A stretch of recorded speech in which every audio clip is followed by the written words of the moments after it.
My name's AJ. I'm here to talk about 10 reasons why the UK is pretty much screwed. Unfortunately, I can't use a better word, and screwed seems to be the most appropriate word at this moment in time. So, before I start, again, the usual gibberish about liking the video, sharing it. If you haven't subscribed, make sure you're subscribed. And if you really like the video and you really want to support me, you're welcome to join my Patreon, or you can buy me a coffee as well. So without wasting any more time, let's get on with the show. Number 1, Global Britain. So this article says it's the worst quality of life in Europe. I have to agree. I live in UK, and UK has got a lot of problems, and I know a lot of people, and everyone says the same thing. You know, the cost of living is so bad, so expensive. Even public transport is so expensive. In the mornings when you have to go to work, you're having to push yourselves into the train, especially the central line, and you're literally face to face with somebody else. And if you don't push yourself in, you cannot get to work. You will be late. And I feel sorry for a lot of women out there who have to go to work. And these women are pretty much they're basically stuck in between all of these sweaty men. And these men are really sweaty around them. And these women, they don't even know if they're being abused or not in the underground. And it's really disgusting, because even these women, they're not even that strong to push themselves into these trains. And if they don't do it, they're going to be late for work. So London public transport is horrible, and it's so expensive. It really is one of the most expensive transports in the world. Driving is even worse. You've got the congestion charge, and they've increased the congestion charging. And it's absolutely ridiculous. You can see London congestion charging to be made permanent, and it's gone from £11.50 to £15 a day. And again, Sadiq Khan announces the biggest London tube and bus fare hike in a decade. So driving your car is expensive. Going public transport is expensive. But still, it hasn't made any difference. You can see a high air pollution warning issued for London. Even though with all of this congestion charging and stuff, it's all about making money end of the day. Because, there's still a huge amounts of pollution, because you got a lot of Uber drivers and taxis and delivery drivers for Amazon, and there's a huge amount of cars on the road, and there's so much traffic around London. It's unbelievable amount of traffic. It's crazy. It's absolutely crazy. It really is the worst place to live. Sometimes when I was younger, I remember I had to drive to work. It used to take me 2 hours, and it wasn't even that far. It was only maybe 2 miles away. And this 2 hours, I used to be stuck on traffic in the morning. 2 hours of traffic in the morning, and then 2 hours of traffic when I finish work to go back home, because that's how bad it is. Even though it's not a long distance, the fact that you spend most of your time in traffic, it just says a lot. Another problem with England is they got CCTV cameras everywhere, and they have realised the best way to make money in UK is to target motorists. So they got CCTV cameras on every single road. And if you're a car and you drive accidentally on the bus lane, you'll get a £130 ticket. If you park on a road and you pay for like 1 hour, and even if you're 1 minute late, you get another ticket, because not only do they have people walking around the streets giving you tickets, they also have CCTV cameras. So if these people walking around the streets miss it, your CCTV cameras will give you a ticket. And again, these are £130, £150. You just can't live in London without getting a ticket of some sort. And so many people are losing their cars and going to debt, and they have bailiffs knocking on their doors and taking their belongings because of all of these tickets. Because if you don't pay within 30 days, they double, then they start tripling. And if you don't pay in 6 months, £100 ticket can turn into £1,000 or even £2,000. because you got all of these bailiffs knocking on your door and they start charging you bailiff fees and things like that. It's absolutely ridiculous living in London sometimes. The middle class are being used and abused for everything they have got. And then you have the NHS system, and the NHS system is so bad. There's waiting lists for 6 months or a year. And I was trying to get some blood tests when I had coronavirus, and it was so horrible. And my blood test, I had to wait over 2 3 weeks. And when I got treated for coronavirus, it was the worst kind of treatment I've ever had in my life. And I don't want to talk about it, but it was really the worst experience I had with the NHS. And you got the nurses as well, who have been on the front line, and the doctors, and they only had a 1% pay rise. 1% pay rise for all of their hard work and being on the front line with coronavirus. 1% is nothing if you count the cost of inflation and the cost of everything going up. And basically they're making a lot. They're making a loss. They're not making a 1% pay rise. With everything going up, nurses are actually making a loss. And the education system, the education system is way too expensive. The average student cannot afford it, and by the time they finish a degree, they end up 30,000-40,000 pounds in debt, which they can never pay back because they can hardly get any jobs afterwards. And then you have the services as well. The services are so bad in UK. Like, for example, if I'm on the trains in London, there's no internet on the trains. While if you go to a train in China, you have 5G internet, super fast. And the services in London, it's worse than third world countries. I mean, I can go on, but let's carry on with the video. So as you know, Britain had gone through Brexit a few years ago. And it was a really good opportunity for Britain to really become a global Britain, having its own foreign policy, which is outside of Europe, and being very independent. I did not vote for Brexit because I knew it is an absolutely bad idea to have Brexit. So I definitely did not vote for it. I was totally against it. But I can understand why a lot of people voted for it, because they wanted to be independent from EU. They wanted to have their own policies. And I can understand why a lot of people voted for it. Unfortunately, it hasn't worked out that way. Basically, Britain has become independent from the EU, but it has become a complete vassal state for the United States. It has become the biggest puppet or the biggest poodle for the United States I have ever seen. I have grown up in England when it was before Brexit. I mean, way before Britain even joined the EU, because I was a little kid at the time. And I was at school, and I remember having some American kids in our school. And we used to tease these American kids all the time, and they used to be really, really arrogant, and we used to tease them all the time, and we used to say, ah ha ha, you lost the Vietnam War. And they used to get really riled up, these American kids, and they used to get so angry when we used to point fingers at them and say, ha ha ha, you lost the Vietnam War, you're not as powerful as you think you are. And we used to really make fun out of them. I can guarantee you that if the Vietnam War happened today, Britain would be the first one putting its hand up and say, me sir, please take me with you, sir, please take me with you. I was proud back in the day when you thought Britain was independent, it had its own foreign policy, it had the strength to say no to America when it came to helping them in the Vietnam War. I just wish that our leaders did have some common sense and have some, independence and balls to say no to the United States time to time.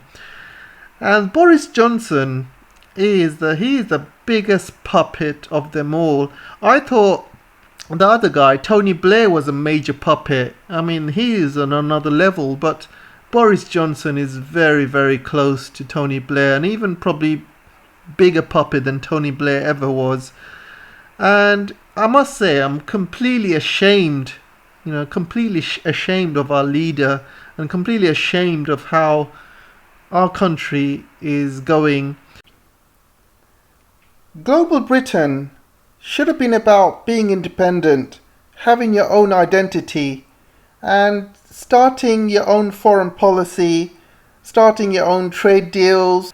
After Brexit, Boris should have gone to every single country in the world and made a trade deal with them. In fact, the guy was so lazy, he was just at home having his own parties during lockdowns, lying to the British public. And nobody respects him. Nobody respects him in UK, and nobody respects him in Europe and the rest of the world. I mean, look at this clip here.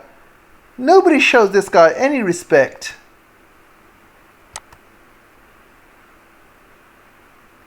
Look at that. He's just completely ignored.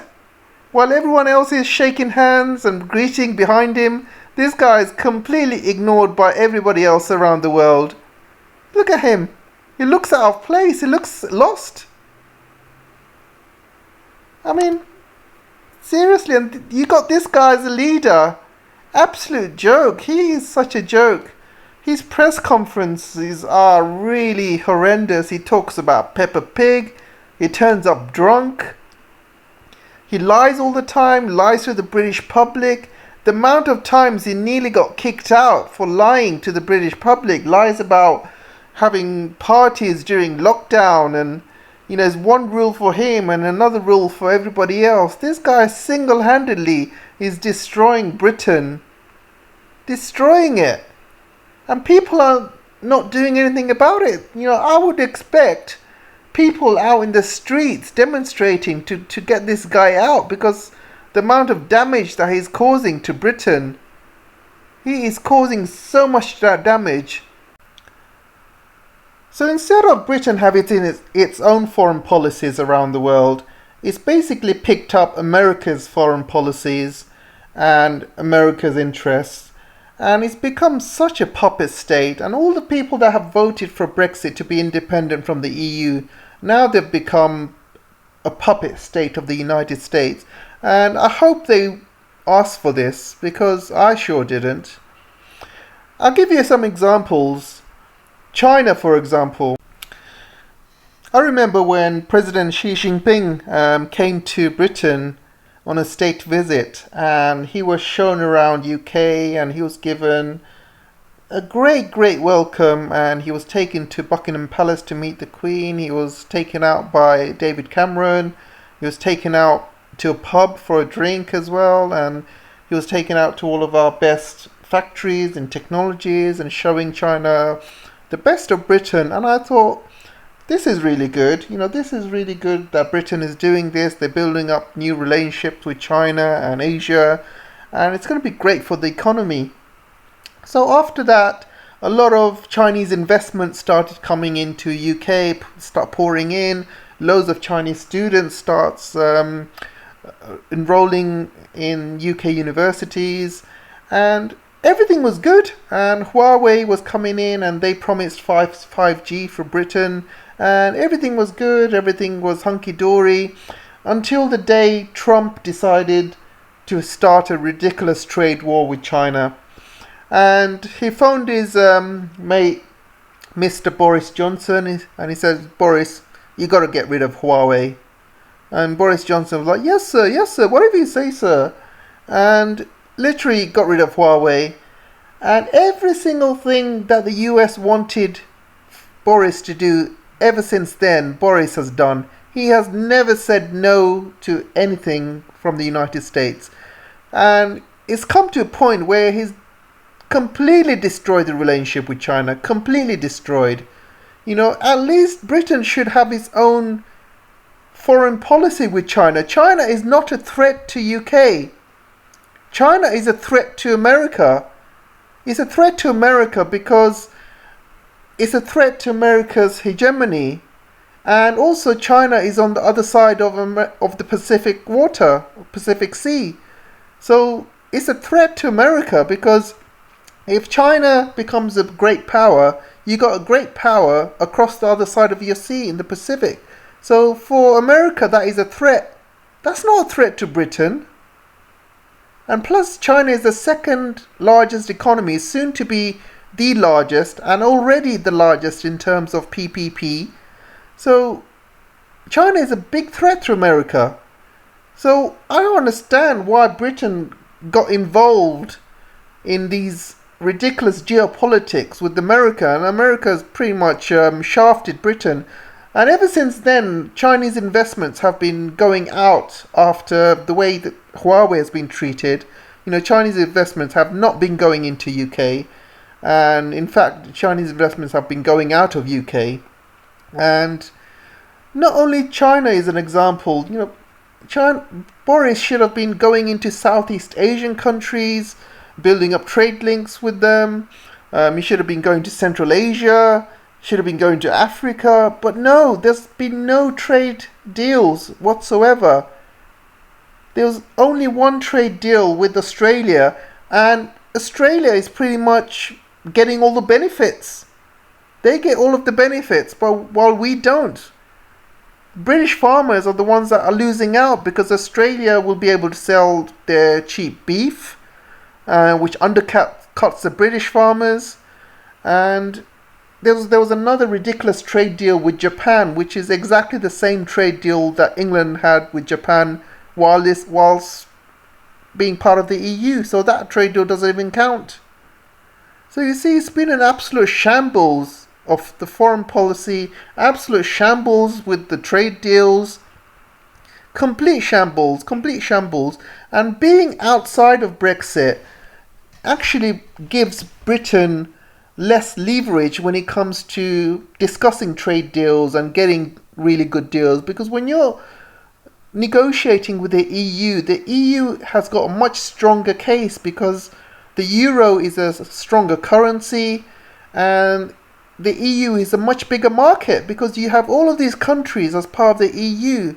So if you come into the EU, you can trade with all of these countries with the EU, and you will get so much benefits. But England is only one small island. It's only one small country. The leverage actually goes down. That's why Britain has not been able to get any good trade deals. In fact, the trade deals Britain gets are even worse. So it brings me to number 2, trade deals. So America still to this day has rejected a free trade deal with UK. And before Brexit, America was promising UK, if you come out of Brexit, we'll give you a free trade deal. Even Trump had said they would do it. But the current Biden administration had said, no, I'm sorry, we can't give you a free trade deal. And Catherine Tai has actually said that it's not worth the blood and tears getting a free trade deal with UK. That was her words. You can see here, responsive, that we don't spend years and spend a lot of blood, sweat and tears working on something that isn't going to be relevant to the needs of our people and our economies. So you see, it's not worth the blood and tears. So England is pretty much isolated. They have destroyed their relationship with the EU. They can't trade with the EU anymore because of all these barriers. They can't trade with the United States because of all these barriers. They can't trade with China because they've completely pissed them off. They can't obviously trade with Russia. They can't trade with any of the ASEAN countries or Middle East because they've also ruined their relationship by going into Iraq and going into Afghanistan as poodles of America. So they've destroyed relationships with those countries. Africa doesn't like UK because of the colonial past. So they've pretty much not had any luck with trade deals, and that is a really, really big issue, which means they're not going to be competitive when it comes to trade.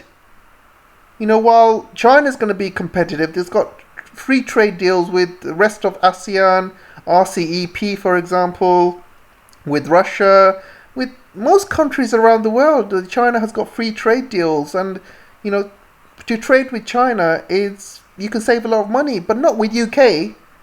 Not with UK, not at all. It's not competitive at all.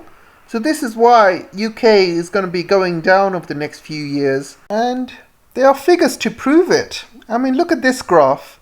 The blue is UK and the purple is EU. So you can see the trade in EU going up and up. And around 2020, the coronavirus hit, so the EU trade went down a bit. But 2021, it started shooting up. But if you look at how UK did, UK trade was going up slightly, then Brexit happened, and coronavirus happened as well, and the trade started going down. And look at 2021, it's still going down. And we haven't got 2022 figures yet, and I bet you that it still would be going down, while Europe has rebounded, and the whole world has rebounded. And you can see this from the Financial Times. UK goods exports are underperforming compared to the rest of the world. And you can see during the coronavirus, everybody was affected. But you can see the rest of the world is starting to get back to normal. So the blue is the world, the red is the advanced economies. And you look at UK languishing at the bottom. It has not recovered and it will not recover. And same with this graph. You can see, maximum G7 excluding the UK, they're shooting up. Minimum G7 excluding the UK, which means the poorer countries of the G7, even they're doing better than UK, and UK is languishing at the bottom. So you see, the trade deals are horrible, and UK is going down, absolutely going down with the way things are going. So let's look at Britain's GDP, shall we? And you can see here, GDP has grown by 0.8% in January 2022 compared to 0.2% fall in December 2021. I do not see the GDP growing any more than 0.8% this quarter. And you know why? Because this was way before the gas prices are at ridiculous highs at the moment. You got the gas prices high, you got the oil prices high. There is no way that the GDP would improve over the 0.8%. The trade is really low. All the cost of living is really high. The inflation is really high. Cost of materials is really high. Companies are struggling. People are struggling. There is no way. And people are losing jobs as well because companies are struggling to make ends meet. They're having to let go of people. There is no way that Britain would go anywhere more than 0.8% from now. And by the end of the year, I think they'll be lucky to get 2% or 3%. I think they're going to be going way below 1%. That's my prediction. And I just don't see anything improving over the next few months or even few years even. And the figures for the first quarter is going to be out next month, so we'll see how Britain does, but I don't have any hope for Britain's GDP growing this year at all. Number 3, Brexit and the City of London. So I've already mentioned the impacts of Brexit on trade, but this is the impact on Brexit on London and the financial sector.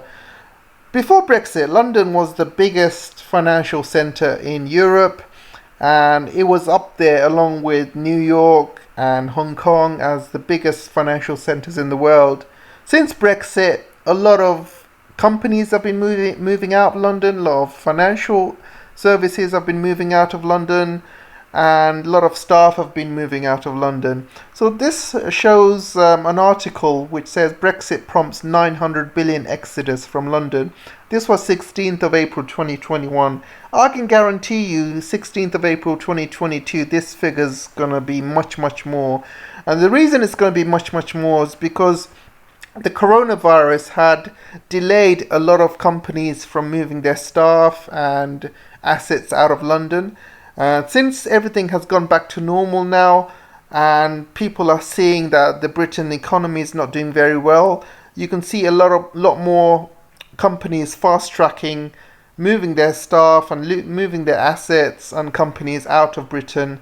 And a lot of people have not moved because of the working home policy, and that's going to be cancelled very soon. A lot more people are going back to work, which means they're going to have to be in the office, and they're going to have to move, unfortunately, away from London and into these European countries. And I found this article, which I found really interesting, and these are the 10 major impacts that Brexit has caused Britain. So you can see over 440 firms have moved out, 900 billion in assets, and you can see a lot more firms are moving out year by year. We have identified another 170 firms in the banking and finance industry moving something due to Brexit. And also the winner is Dublin. Most companies are moving to Dublin. Dublin has been emerged as a clear winner in terms of attracting business from the UK, with 135 firms choosing the Irish capital as a post-Brexit location. This represents 25% of all moves that we identified, ahead of Paris with 102 firms, Luxembourg with 93, Frankfurt with 62, and Amsterdam with 48. In the long term, we expect Frankfurt to be the winner in terms of assets and Paris in terms of jobs. A multipolar world. So many firms have deliberately split their business and chosen their cities as hubs for different divisions, which means not everything is in London anymore. So basically they're going to be spread out with the rest of Europe. Different financial service centers have attracted different firms based on their sector. For example, a third of all asset management firms have moved something as a result of Brexit, and they have chosen Dublin. 60% of the firms have chosen Frankfurt as their main EU base as banks, and nearly 2/3 of firms moving to Amsterdam are trading platforms, exchanges or brokering firms. And you can see we have identified around 7,400 staff moves or local hires in response to Brexit. And many of you know bankers are the highest paid people in the world, and some of these guys that work in finance and hedge funds, they earn 6-figure salaries and sometimes even 7-figure salaries, so they get paid a lot, which means a lot of their tax receipts are not going to be going into Britain's tax coffers. They're going to be going into Europe. So you can see here 900 billion of bank assets is roughly 10% of the UK banking system. This is 2021, and I can guarantee 2022 is going to be much, much more. The loss of influence. Britain has lost its influence around the world. It's not a big trading hub anymore, not a big financial hub anymore. And because of politics as well, London is not safe to keep your money anymore either. With the current sanctions on all Russian businesses and oligarchs and billionaires and millionaires, it shows that London is not a safe bet. So London is not a safe bet, and people are moving out of London, businesses are moving out of London. The financial sector is going to be hit very hard over the next few years. And this is only touching the iceberg. You know, like I said, the coronavirus had delayed a lot of things. So over the next few years, the real impact is going to be felt in and around London. So you can see here, bankers quit London as Brexit relocations to EU step up. So now they are stepping up because we are reaching the end of the coronavirus pandemic, and people are starting to relocate away from London into the rest of Europe. So you will see a lot of money going out of London. Number 4, oil and gas. So as you know, the oil and gas has risen significantly over the past year, and right now is at record levels. Britain cannot cope with the high price of oil, and it can't cope with the high price of gas. It's going to be heading straight into recession if this continues. So with the current conflict in Ukraine, obviously the prices are going up even further, and with all of these sanctions that Britain has sanctioned itself, not just Russia itself, and it will find it a lot harder to bring in oil and gas around from the world. So you see Boris going all the way to Saudi Arabia, UAE, to beg for oil. They pretty much rejected him. As you know, he's not taken seriously anywhere around the world. People ignore him in EU. People ignore him in the rest of the world. He even phoned President Xi yesterday, I believe. Again, fell on deaf ears. Nobody takes this guy seriously. And because of him, we will be going into a very serious recession, and this recession will last for years, and I just do not see any other way around it. Not only that, the British people are suffering as well. British people's gas bills have risen not just twice but 3 times. Even my gas bill is gonna go up by 50% this month, and another maybe 80% in October.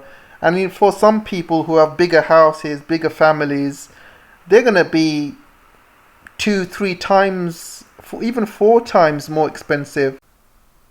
The cost of everything, especially energy, have now put an intense strain on my ability to provide for my children. The significant increase in our energy bill has meant that we don't have the boiler on. The lights are always off unless absolutely necessary, and when it's cold we wear jumpers and coats, and sometimes you can see our breaths when we breathe. Now, despite working a full-time job, I'm having to find ways to bridge the gap. I've started cleaning houses, and I spend every evening riding a bike, delivering for Uber Eats. I've managed to cut my grocery shop down to just £15 a week for an adult and 2 children, and I often go without myself to make sure the kids get what they need and they're fed. A £150 grant towards energy bills, which have risen by an average of £2,000 a year, just isn't going to cut it. I've just about been able to balance things up until this point, but I'm now facing paying out more each month than I'm making. What are you going to do to address the soaring cost of energy? And if you're not doing anything, please tell me what else you suggest I can be doing to help myself. On energy bills in particular, you're right, they are going up. And we have something called the energy price cap, which has protected people's bills from going up. But in April, it will go up. So on average... And October again. Well, first of all, it's going to go up in April. That's what we know. And it goes up on average from about £1,300 to £2,000. And that's going to affect almost everybody. And it's obviously a significant increase. So you see, he has not addressed any of the concerns made by that woman, and I can guarantee you that majority of people living in UK have the same issue as her. A lot of people just cannot afford extra £2,000 for gas, and especially with all of the rising costs of everything, it just cannot be done. And I do not see a way out of this, and I can see a lot of people having a lot of pain over the next few years, and we are not going to get out of this that easily. And Rishi Sunak, he can squirm all he wants and make up all of these excuses and budgets. He's not here helping the people. He could easily take the profits of all of these gas companies and electricity companies, because Shell and BP have made billions of profits over the years. Billions of profit they're still making. The government can easily go back to these companies who have made billions and billions from the gas prices and over the years, and they can say, guys, we are suffering. It's time you guys take a hit and get rid of some of your profits and share it amongst the people in UK, because they are suffering. But that's never going to happen, especially with the Tories. Number 5, coronavirus. So what's the cost of coronavirus in the UK? And some figures have mentioned something close to 394 billion in 2020-2021. This figure would be much, much larger if you count 2021-2022 figures. So I estimate this to be way more than 500 billion. So Britain has basically gone along the same route as the Americans. They have been printing a lot of money during that time. It's called quantitative easing. And they have borrowed a lot of money. They have given stimuluses to businesses and to people that have lost their jobs, and a lot of stimulus checks to businesses as well. A lot of people have also been doing a lot of fraud. And they've also spent close to 50 billion on a ridiculous NHS test and trace scheme, which doesn't even work properly. So again, that's just money down the drain. And all of this money they will have to pay back, and at some point. And this is why, Britain is going to go into recession. So Britain's debt to GDP ratio has gone over 100%, is at 108% at the moment. It was 100% last year, which means Britain owes more money than it can make. This is really bad news for economic growth, which means they're going to have to pay a lot of money in terms of interest. And all of this money they have borrowed for the coronavirus, they're going to have to start paying that back over the next few years. And a lot of these loans, you don't have to pay back till like a year later, or 2 years later, or 3 years later. They slowly add taxes here and there. But with the rise of living, with the huge energy prices, if they increase tax even more, Britain will literally start having riots, because people will not be able to take more tax rises. And I can see a lot of issues how they're going to reduce this debt to GDP ratio, and I just don't see any way they can do it, because their trade is down, the economy is down, everything is down because of Brexit, because of coronavirus, because of their foreign policy, and I just don't see them turning this round at all, not at all. Britain has been benefiting from very high house prices over the years, and its house prices are some of the most expensive in the world, and living in London is very, very expensive, especially central London. And even one bedroom flat would be up to like $1 million or a couple of million just to live in central London. So it's really, really expensive. And over the years, London property market has been rising, mainly down to Russian billionaires buying properties, and Chinese billionaires buying properties, Saudis, Emiratis. So you have a lot of rich people from abroad buying really, really good properties in UK, and because of that, the prices have been rising. Unfortunately, for the average Briton, they cannot afford it, and they have to basically borrow money from their parents, or they have to be in a relationship and you both have to put money in, and you both got to be earning really, really good jobs, and just to have a chance of buying property in UK. So right now things are changing. You have a lot of Russian people moving out of UK and taking their money to Dubai, and also the rise of interest rates, which means a lot of people who could afford their interest payments or mortgage payments, because the interest rates are so low, a lot of people could afford it, and suddenly it's going to jump, and a lot of people who could afford it before, now they cannot afford it. Plus you got all of these rising gas bills and rise of cost of living. A lot of people will probably default on paying mortgages. And I can see a 2008 scenario happening where property market completely crashed. A lot of people went into default because they couldn't pay for their mortgages, and property prices will probably crash in UK, and it will be a really severe crash, and even bigger than the 2008 one. And I just don't think Britain is going to recover from it anytime soon. Then you will also see not only people defaulting, but you will also see a lot of property companies defaulting as well. You got to also understand the cost of raw materials has shot up, absolutely shot up, gone up by 200-300%. Things like timber and building materials have just gone through the roof. So these property companies are not going to be making as much money as they did in the past. And a lot of them are basically banking on house prices rising so they can make profit. And if these house prices don't rise and they don't make a profit, I can see a lot of these companies going bust over the next year or so. So number 7, cost of living. I've already gone into this a few times in the video, so I'm not going to repeat it again. But I'm going to show you this video, and I'm going to discuss it afterwards. You mentioned the pressure on Russia. It's been reported that you've got family links to Russia, that your wife apparently has a stake in the Indian IT consultancy firm Infosys. They operate in Moscow. They have an office there. They have a delivery office there. They've got a connection to the Alpha Bank in Moscow. Are you giving advice to others that you're not following in your own home? It's not. I'm an elected politician, and I'm here to talk to you about what I'm responsible for. My wife is not.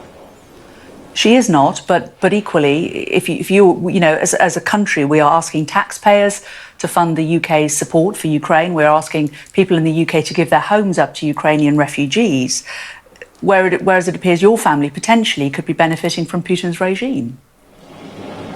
No, I don't think that's the case. And as I said, the operations of all companies are up to them. We've put in place significant sanctions, and all the companies that we are responsible for are following those, as they rightly should, sending a very strong message to Putin's aggression. Do you know if Infosys is? I have absolutely no idea, because I have nothing to do with that company. I'm showing you this video because Rishi Sunak's wife has got 490 million stake in the company operating in Moscow, and this company is called Infosys. It's one of the largest IT companies coming out of India.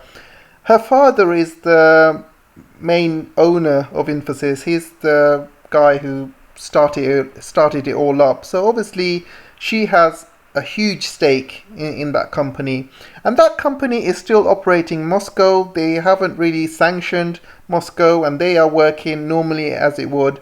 So Rishi Sunak is profiting from all of this because it's his wife. His wife makes the money, and he makes, obviously he's still married to her, so they still profit with all of these money. They are billionaires basically. So they are asking the rest of UK to sanction Russia and pay more in terms of gas prices, house all of these Ukrainians for £350 a month, which is nothing, while this guy is profiteering from Infosys and profiteering from a company still operating in Moscow. And it shows the double standards. They are forcing companies to get out of Moscow, and you see American companies trying to get out of Moscow, like McDonald's and Starbucks. There's a huge, cancel culture out there. So, but this guy is basically a millionaire. He's profiteering from Moscow. He's asking other people to sanction Russia, while he's not sanctioning Russia himself, or his wife isn't, and he's still making money out of Moscow. And this guy's a millionaire. He doesn't know what life is like for an average person in the street. That's why this guy is the worst person to be a chancellor, to doing all of these budgets, because he doesn't get it. He's not the average citizen in UK who can't make ends meet, who can't pay the electricity bills. This guy does not have any of these issues. So you see, people like him, people like Boris, have no clue. Boris went to private school. He's had a silver spoon in his mouth all his life. He doesn't know what it's like living in the streets and growing up in the hood in UK. He's always had money. All of these politicians, all of them, they're all rich beyond means. It's all about capitalism with the Tories. And you have these idiots running the country and not realizing anything about money. So here they are sanctioning Moscow, thinking, yeah, let's sanction Moscow, and not even thinking what the costs are to the average citizen in UK. While it doesn't really matter to them, because they've got the money, they've got the houses, they got, riches, they can do whatever they want, they can carry on with their lives. But the average citizen, the poor people in UK, they're the ones who suffer because of their policies. So it just goes to show, just double standards. Number 8, kicking out all of the billionaires. So England has been kicking out all of the Russian billionaires and seizing their assets, and it's shown to be a real puppet state of the United States. And it also shows that Britain is not safe anymore. If you're a billionaire, you want to invest in UK, it's probably not a good idea, because Britain can easily snatch your assets. So you got this guy who whose jets have been recently been taken by Britain.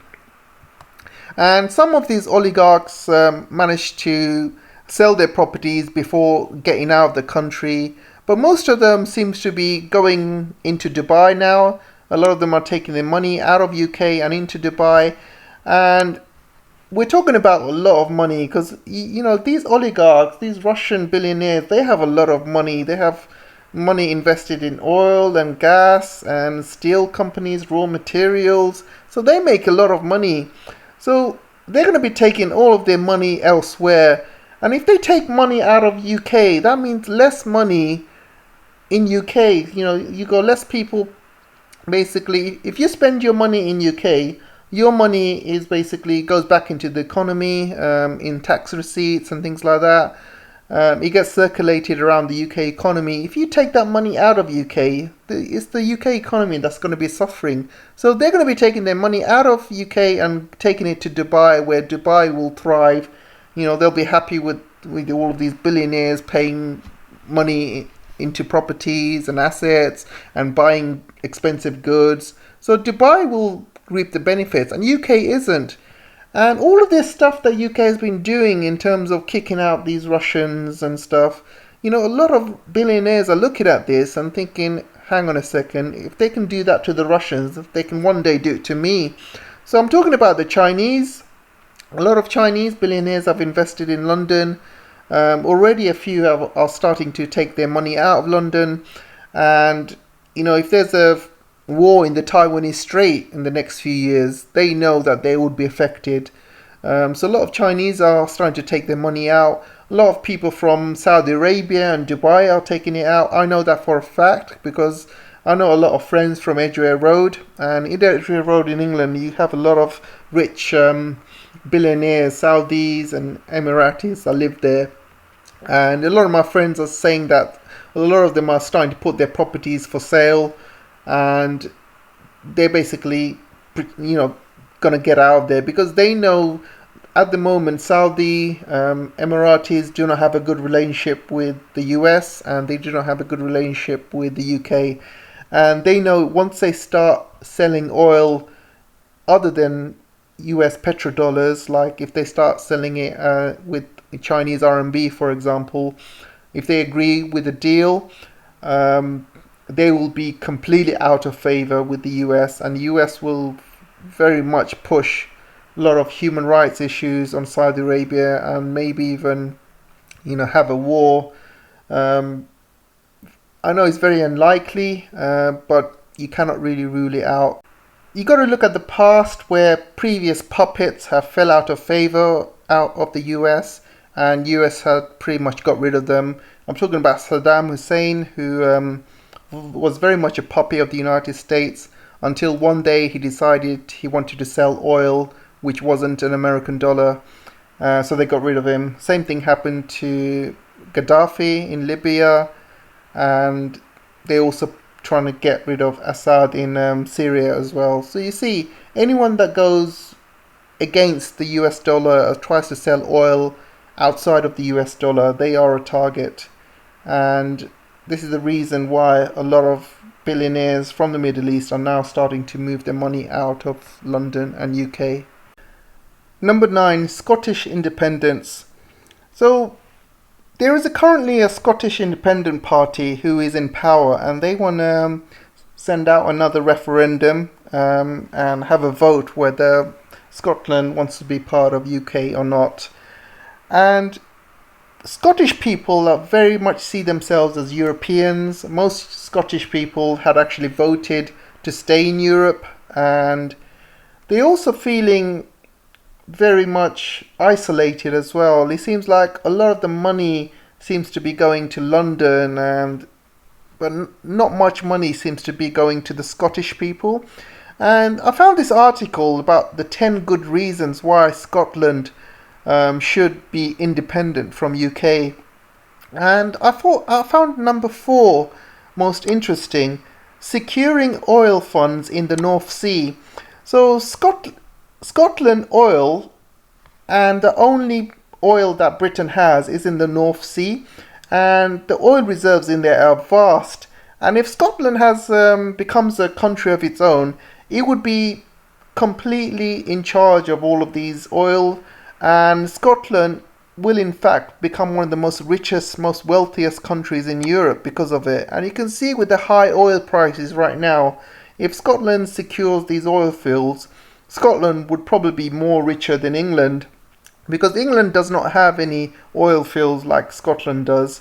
So this is the reason why England will try and keep Scotland at all costs, and Scotland will try and become independent at all costs, because these oil fields, and with the high prices right now, England is pretty much taking all of that money and spending it on London and the other places, and hardly any of the money goes up north to Scotland. And Scottish people would be much more better financially if they became independent. Plus, they'll be linked to the rest of Europe as well, which means in terms of trading, that will shoot up. And Scotland is also a very important place in geography for countries like China, because once global warming comes into effect, a lot of the ice caps in the Arctic Sea will start melting, and there will be a whole new Arctic sea route. And Scotland is the best placed for a port for a lot of trade that could come from China. And so there's a lot of benefits for Scotland to be independent. It will have its own identity, its own country. People will be European in Scotland. And I, for one, support Scottish independence, because I think that better to leave this sinking ship sooner rather than later. And I think it's going to be good for Scotland in general, and I think it'll be great for the Scottish people. And after the Scottish independence, if it does happen, I can see Northern Ireland wanting to become independent from Britain as well. They'll probably want to reunify with Ireland and become one massive country. And I would support that as well. Wales, I don't think they will become independent from England, because Wales is a very, very poor area. They don't really have much resources, so them becoming independent is not going to make much sense.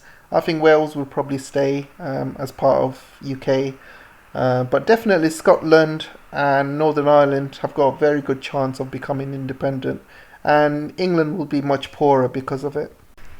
Number 10, supply chains.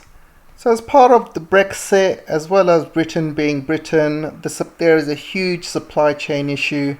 There is a shortage of over 100,000 qualified drivers in the UK, lorry drivers. And the funny thing is, Britain introduced a temporary visa for 5,000 lorry drivers to work in the UK. And although 20 out of the 300 applications have been approved so far, so you can see there is a huge issue with supply chains, not just lorry drivers, but jobs in general, because while Brexit was happening, a lot of people from Eastern Europe used to come to UK, and they used to work in jobs that British people don't want to do. We're talking about cleaning the streets and, really bad jobs, cleaning the sewers, and, bad jobs that, British people just don't want to do.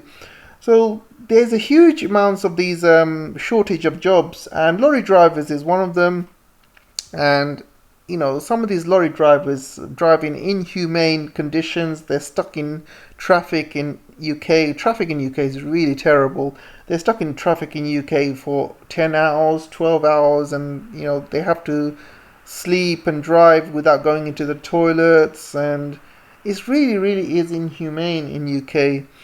And the pay is really bad in UK, and they have better conditions in Europe. So a lot of lorry drivers that are European just go back to Europe and just don't bother coming back to UK anymore, because the conditions in Europe are much better, the pay is better. So a lot of lorry drivers just never bother coming back. So UK has a huge issue with supply chains. Even to this day, when I go to the supermarket, there's so many empty shelves everywhere. And This issue is still going to be happening in UK. There is still a supply issue. There's not enough jobs. A lot of companies in UK still outsource their workloads to countries like India, like call centers and things like that. And a lot of technology companies in UK as well, they outsource their technology work to India as well. And they do it because it's cheaper. A lot of clothes shops, they have factories in Bangladesh and India, even Pakistan. The point is, a lot of companies in UK, a lot of big ones, they outsource most of their work because it's cheaper elsewhere.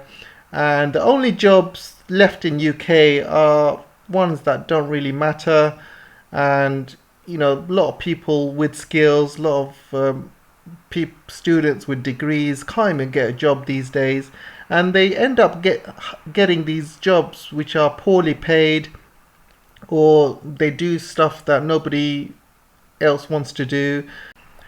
Britain has lost its manufacturing capacity. It has a huge trade deficit with the rest of the world. It imports more stuff than it exports. And the manufacturing capacity in Britain is pretty much gone down. Hardly anything is made in England anymore. You can see here manufacturing production in the UK fell 5.2% year on year. So every year it's going down and down and down. More and more companies are going abroad where it's cheaper, or outsourcing their goods, or they're just importing goods from other countries which are cheaper. So England is not doing very well in terms of manufacturing, in terms of jobs, and it's just going to get worse and worse. And you can see here UK car production down 41.3% in February. These figures are just going to get worse with the increase in gas prices and electricity prices. Companies are going to be less and less competitive compared to the rest of the world, and people are just going to buy things that are cheaper. For example, EV cars, which are made much cheaper in China, and all the goods are made cheaper in China. People rather import those than get it done in UK. So things are not looking good for UK. So what's the summary? Summary is Britain is turning into a third world country. Britain is falling behind the rest of the world. It's not going to take too long before Britain becomes a third world country. A lot of British middle class are going to go into poverty because of the high cost of living, because of all the problems that Britain is having. The growth parts of the world are going to be Asia, Southeast Asia, especially China. You got the RCEP, ASEAN countries as well. Central Asia is going to be having huge amounts of growth as well. So the growth is heading east at the moment, and Europe has recently signed an LNG deal with the US, so even Europe's economy is not going to be doing very well. And if Europe doesn't do very well, Britain is going to be doing even worse, because at least Europeans can trade with each other with the euro, for example. Britain is still doing the pound. The British pound is going down year by year. It's getting lower and lower. It's becoming poorer and poorer. And if Europe does bad, Britain's going to be doing even worse. And I just don't see any good things coming out of Britain this year or over the next few years. And I think if things continue as it is, it will turn into a third world country. And going back to my start of the video, yes, Britain is screwed. Hope you enjoyed the video. Let me know what you think, and I'll look forward to reading your comments. And don't forget to like and share, subscribe. And if you really like the video, you're welcome to join my Patreon, or you can buy me a coffee as well. Thank you very much, and I'll see you in the next one.